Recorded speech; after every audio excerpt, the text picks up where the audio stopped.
Heartbreak isn't just about love, it is about losing something we cared so deeply about. Today, we talk about heartbreak, what it feels like, how to deal with it, and how to heal from it. I am Ijoma Gloria Nebo, and on today's episode of Weekend Vibes, we have a special face, Iremira Deborah. It's my pleasure to be here. Thank you. And of course, our very own Reverend Father Augustine Eleke. Thank you for having me once again, and viewers, we are glad you are joining us. For someone dealing with heartbreak, can a person truly heal without closure? Well, healing is one thing, and processes of healing is another thing.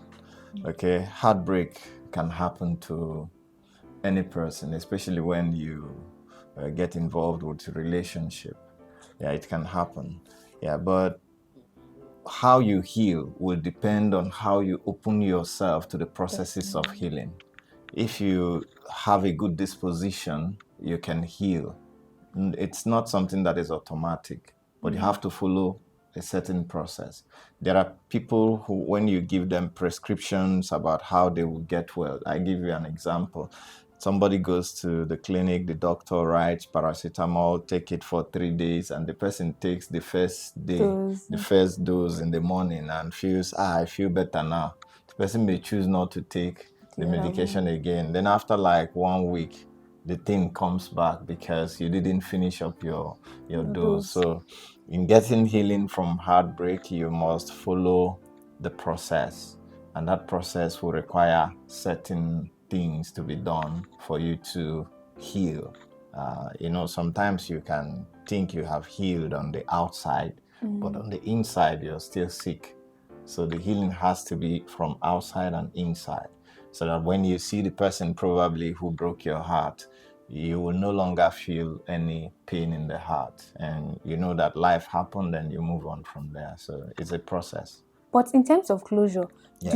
is it necessary you talk to the person about how you felt in that moment, or where does the closure really come from? It depends on whether the person has given an opportunity for both of you to have that conversation. Some people will walk away from your life and they have walked away. They don't want to have any conversation or discussion. And sometimes also you yourself will also try to gain your respect by not just saying you want to go and talk to this person. Why did you do this to me after we have done so much and all those stuff? Anything can happen. So you will have to use your brain, use your reasoning to see what the atmosphere brings. If it is an atmosphere where you can have meaningful conversation with somebody, why not? But if the opportunity to have that meaningful conversation is not there, then there is no need for you to continue to expose yourself to a place of ridicule. Okay, so why do you feel some persons blame themselves even after they are the ones that were actually hurt? I think it's all about what you call how their mind is built. Okay, yeah. Sometimes people have this guilt in their heart that they are the ones that are responsible. Yeah, but you must learn to process things. Processing things will help you to know where you are guilty and where you are not guilty. Where you are guilty, you admit that you are wrong. And where you are not guilty, you don't need to begin to say, because I want to continue to stay with this person, let me just admit that I'm guilty so that we can continue to be together. If you are in a relationship that is toxic, and you know that this guy is a bully, is even abusing you and beating you, and you say people want you leave, and you say no, I love him, I want to stay, and then the person says this guy beat you now, but you are claiming that it is me that made him beat me because I spoke somehow. But your expression was not an expression that would have warranted him to beat you, but you now choose to remain because you are claiming you love him.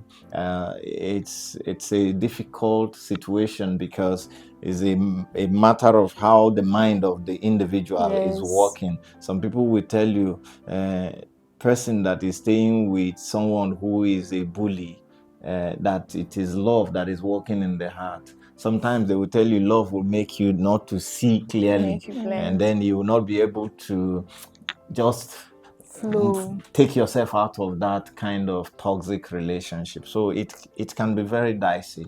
But the thing is, when something is toxic and it is not okay, walk away. You don't need to stay in an environment or in a relationship where you become a punching bag all of a sudden. So you have to walk away. Yeah. So that leads me to the next question. Like, how do we let go when our heart still wants it? Like, how do you let go when this is what you want? Yes, it's what you want, but if you realize that what you are wanting can kill you, causing pain. nobody wants to go to where he or she will die. Yes. The natural instinct of man is preservation of life. You will want to protect your life. Yourself. So if you insist, I want it, but they are telling you this person can kill you one day and you say I want it, then it means that you are already signing your death warrant, that anything that happens, you are responsible. You don't have to, they will tell you this will kill you and you choose to say I want it. Then you live with the consequences of your wanting. But you know, sometimes it's actually not even love. It's just how the person has messed up with your mind to make you feel so attached to them. Like, without the person, you cannot live life again. You know, some of the things we talk, yes, love is a thing of the heart, but love does not, you don't love foolishly. Yes, you must love with reason. You don't love foolishly. Yes, you must love with reason. If you don't apply reason in your love, you will love foolishly. And when you love foolishly, you can be taken advantage of. People will take advantage of you because they say, oh, just say this thing, she will just follow you. So any person that has that code will just say it and you don't follow the person because that's what you want to hear. But if you love with reason, you will be able to discern whom you are relating with. Are we compatible?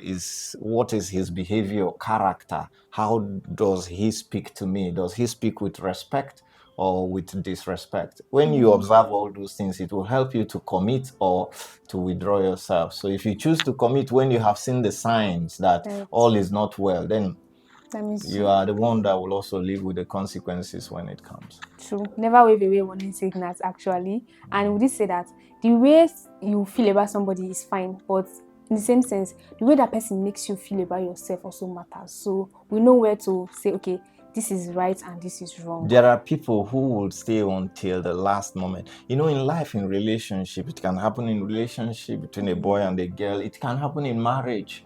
That people can also be in a toxic marriage, like they are dying, but they are just hanging in there. And they can be hanging in there until you hear that the man has killed the woman and the woman has died. And then stories will begin to come out of how this man has been doing a lot of harm to this woman, or how this woman has also been doing a lot of harm to the man. So it's all about reading the signs of the time. If it is not okay, it is not okay. And when it is not okay, you speak out. If you don't speak out, you die in silence. And when you choose to die in silence, then you are living with the consequences. So there is need for you to be able to use your mind, use your brain, reason, see what is there. And don't just close your mind and say, I don't want to hear, I don't want to listen. Yeah, people may be seeing what you are not seeing because you are blinded with the so-called love you are professing. Yeah, so I picked a word, do not love foolishly. Yes.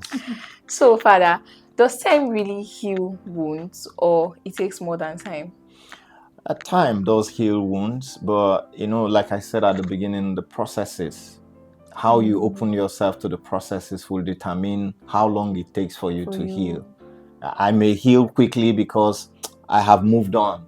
And when you have moved on, you have moved on. You don't want to go back to, you know, those songs they say, I don't want to go to back to my ex. So you have moved on, you have moved on. Some persons will say, I have moved on. But every time they are looking through the window to know whether their ex is passing by so that they can just take a glance and then say, see what would have been if this guy had cooperated. He has moved on, you have moved on. So you will try to rediscover yourself. And don't just conclude that he is the only person for me, she's the only person for me. If you move on, you will definitely realize that life is beyond what you both thought of it you was. and what you thought. So there is need for you to, healing is very important because your heart is broken, your heart is wounded. The incident could be fresh in the heart, but you will learn to let go. Letting go is about finding those things that will begin to rebuild your energy and your strength. I even give you joy too. Yes, the things that will make you to feel stronger in yourself than making you to always feel that without him I cannot be. You must rediscover that which will make you to feel that I am somebody without him. Before I met him, I was. And even as I have left him, I will still be. I am. So you will still continue to be who you are supposed to be in spite of what is there. So in trying to let go now, what if the person didn't even apologize to you? Do you just forgive like that, or you must wait for the apology? You know, when we bring in forgiveness to this issue, it's deeper, way deeper.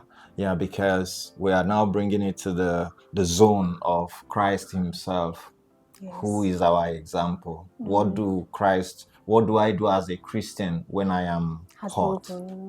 Okay, Christ will say, forgive and let go. That is the Christian principle. And anyone who follows the way of Christ must learn to forgive. Yes, but when you forgive, it does not necessarily mean that you will forget. Because anytime you see the person who have hurt you, you will know that this person actually hurt you sometime. It brings back memories. But if you have forgiven from your heart, you will no longer feel pain. You will just know that it happened, that he hurt me, but I have moved on. And you have forgiven. But if you don't forgive, you will be bearing this resentment in your heart and grudge that you will want to do something to harm that person. And then you go to that aspect of tit for tat. You do me, I do you back. Letting go, Yes. or forgiveness, is it just a feeling?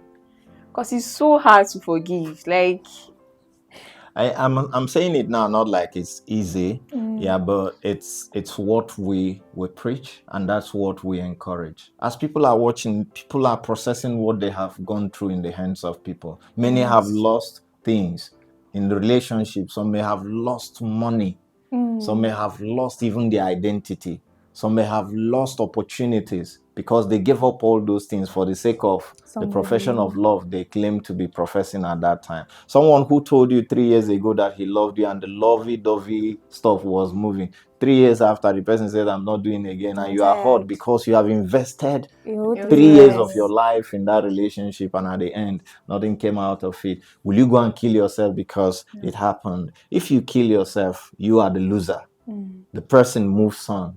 But if you tell yourself, I will live to become a light that person will see tomorrow and say, look at what I have missed. So you now push yourself through other channels that will make you to get better. And you will have to process yourself, process your heart, try to detoxify yourself and make yourself remove everything that will make you to keep hanging on with that guilt in your heart and the rest of them. So forgiveness is not just a feeling. It is an action. You will have to really take it in your heart that you want to forgive, and then you let go. It's a process. Once you start the process and you're willing to go through it, the healing will be coming gradually, and before you know it, you are better off. thank you so much. Forgiveness is not just a feeling, it is an action. Yes. So, can God use heartbreak to teach us? Yeah, God can teach us with anything. People can learn from pain. People can learn from joy. People can learn from persecution. People can learn from appreciation. So God can teach in any way. So people can learn when their heart is broken. They say, so many things will come at that time. And you say, chai, so if I had remained with this guy now, this is how I would have died. And then because probably when you have left that, something can happen to someone who may not have taken the decision you have taken, and the person may die in the process, and you say, this would have been me. So at that point, you are learning and your learning is helping you to grow yourself. Because at any point in time you pass through a process, you learn. If you don't learn, then it means that you wasted that moment. So you must learn from it so that you can teach others, because our life is moving around ourselves. What I learn, I can teach and impact in people, and then they can grow. When they learn and grow, they can also teach and impact in others. So every opportunity is an opportunity to learn, whether good or bad. So if you don't learn, then it means that you did not follow that process to the logical conclusion. For anyone who may be experiencing heartbreak, or you've had a heartbreak, it is not the end of the world. Just know that you can build up yourself again. So don't give up. Try to speak to someone who can hear you, and then process what has happened. Have a meaningful conversation that can help you heal. And when you start your healing process, think positively and then rediscover yourself. And yes, please, in thinking positively, do not blame yourself, because self-forgiveness is very important. I think that's the first step in healing, actually. Thank you so much for sticking with us on this episode. And thank you, Miss Iremiran Deborah, for coming. It's my pleasure. Thank you so much. We hope to see you next week on Weekend Vibes. Bye.